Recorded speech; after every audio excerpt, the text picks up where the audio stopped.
Good day, brothers and sisters. Muli nagbabalik ang inyong lingkod, Brother Cyrus from Light Hope Ministry. Kamusta ang ating mga puso?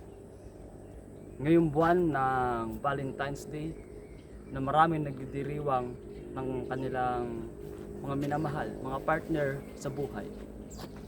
Bukas ay nagpapaalala sa bawat mga tao. Pinapaalala yung pagmamahalan at ini-express nila yung kanilang pagmamahal sa kanilang partner at sa kanilang mga asawa. Pero ngayon, ano ba ang sinasabi ng banal na kasulatan patungkol dito sa isang pag-ibig?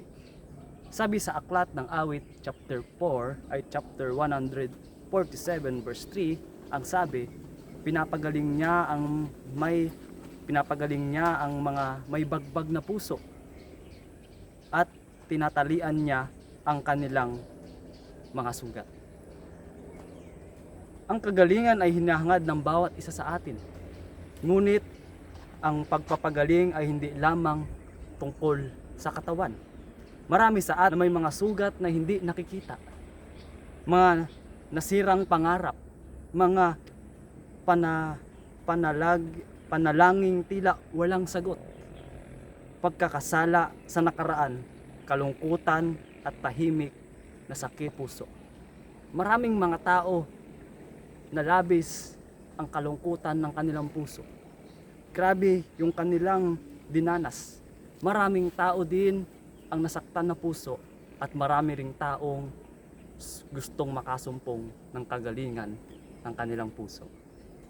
Hindi lamang tungkol sa katawan na pisikal, kung hindi sa emosyonal at sa espiritual na ating pamumuhay. Marami sa atin ang mga sugat na hindi nakikita, mga nasirang pangarap, mga panalangin tila walang sagot. Akala nila na ang malayo sa kanila, pero tandaan natin mga kapatid, hindi malayo o lumalayo ang Diyos sa atin kung hindi tayong mga tao ang lumalayo sa Diyos. Ala sa nakaraan, kalungkutan at tahimik na sakit sa puso, nakakalungkot mga kapatid. Maraming taong merong dinadaran na sakit sa kanilang puso, pero ang naging hantungan ng iba ay yung tahimik na kanilang kamatayan, na pagtiwakal ng kanilang sarili. Nakakalungkot mga kapatid. Maraming tao na gustong makasumpong ng kapayapaan sa kanilang buhay, ngunit hinahanap nila ito sa tao at sa mga makabundong bagay na meron dito sa sanlibutan.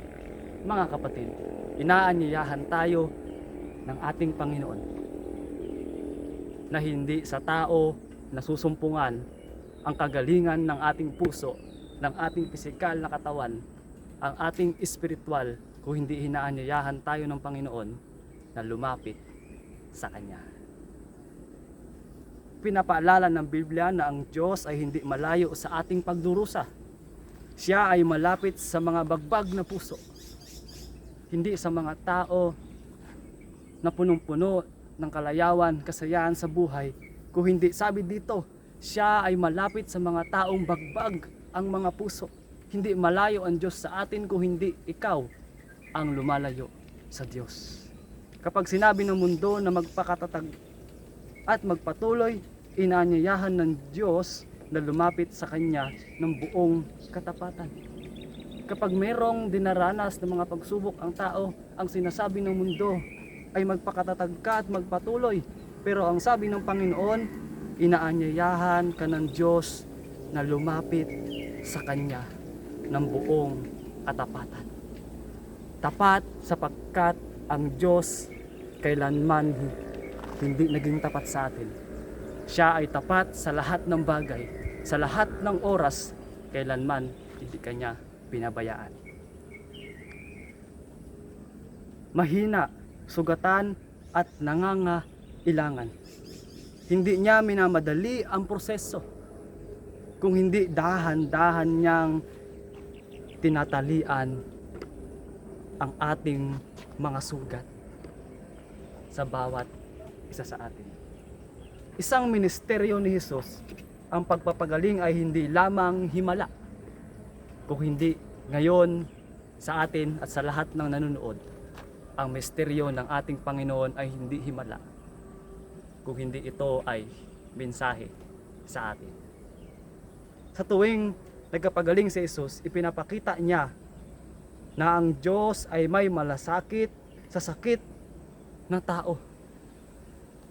Ang Diyos ay hindi lamang may malasakit sa mga taong mayayaman, kung hindi may malasakit ang Panginoon sa lahat ng mga taong may sakit. Physical, mental, emotional. Higit sa lahat na gustong bigyang diin ng banal na kasulatan ay yung ating spiritual. Kapatid, ikaw ba ay nanlulupaypay sa iyong buhay? Hindi tao ang sagot o anumang bagay na meron dito sa libutan, kung hindi ang Panginoon ang kailangan mo sa iyong puso na bagbag para magkaroon ng kaginhawaan. Minsan, ang kailangan ay agad dumating. Si Jesus, pinakita niya na ang Diyos ay may malasakit sa mga sakit ng tao. Minsan, ang kagalingan ay hindi agad dumarating. At minsan naman ay sa pamamagitan ng pananampalataya, pananalangin, pahinga at pagtitiwala. Ngunit isang katotohanan ang nananatili: ang Diyos ang ating manggagamot. Normal sa ating mga tao ang nakakaranas ng iba't ibang uri ng mga suliranin sa ating buhay. Unang-una dyan, yung ating puso na bagbag. Meron ka man dinaranas sa iyong buhay. Bagbag man ang iyong buhay. Nawawalan ka na ba ng tiwala sa iyong sarili? Ng tiwala ang mga tao sa iyo. Pero tandaan mo, ang Diyos ay laging nariyan para sa iyo. Sakit na akala mo ay wala ng lunas, tandaan mo ito, kapatid. Nandito ang Panginoon. Andyan siya, hinaanyayahan ka niya upang magkaroon ka ng kagalingan sa iyong bagba na puso. Kahit na ang kagalingan ay hindi dumarating na parang inaasahan natin, ay mas dakilang ibinibigay ang Diyos ang kanyang presensya, kapayapaan at lakas upang tayo'y makatiis.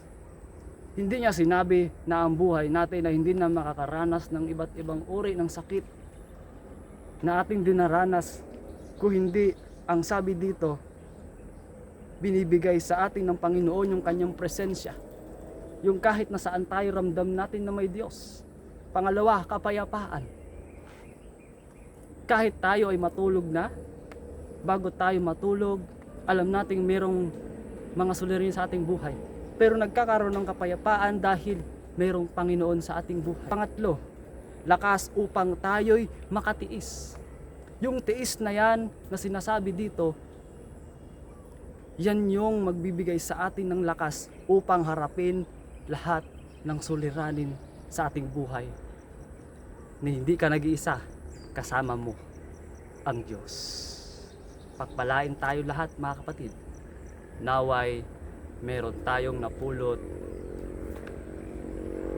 na mensahe, tatak sa ating puso at sa isipan. Pagpalain po tayo lahat. Brother Cyrus from Light Hope Ministry.